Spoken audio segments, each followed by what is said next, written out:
Big ব্যাশের আগের মৌসুমেও সুযোগ পেয়েছিলেন রিশাদ হোসেন, তবে অনাপত্তিপত্র না পাওয়ায় খেলতে যাওয়া হয়নি। এবার আবার তাকে দলে নিয়েছে হোবার্ট হারিকেনস। তাতে একটি স্বপ্ন পূরণ হচ্ছে বাংলাদেশের লিগ স্পিনারের। ছোটবেলা থেকেই রিশাদের প্রিয় ক্রিকেটার অস্ট্রেলিয়ার কিংবদন্তি রিকি পন্টিং। রিশাদের দল হোবার্ট হারিকেন্সের হেড অফ স্ট্র্যাটেজি হিসেবে কাজ করেন তিনি। রিশাদ জানালেন, পন্টিং এর সঙ্গে কাজ করতে আর তর সইছে না। আজ জুমে হওয়া ক্রিকেট তাসমানিয়ার সংবাদ সম্মেলনে রিশাদ বলেছেন, বেড়ে ওঠার সময় আমার প্রিয় ক্রিকেটার ছিলেন পন্টিং। আমি তার খেলা দেখতাম তখন। এখন তার সঙ্গে কাজ করতে মুখিয়ে আছি।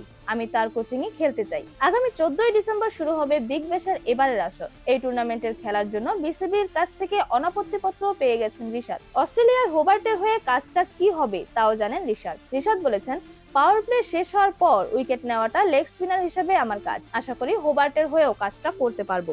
বিশ্বের বিভিন্ন লিগে খেলার মাধ্যমে আমার অভিজ্ঞতা বাড়বে। সেরা ক্রিকেটারদের সঙ্গে খেলে বোলিংয়েও উন্নতি হবে।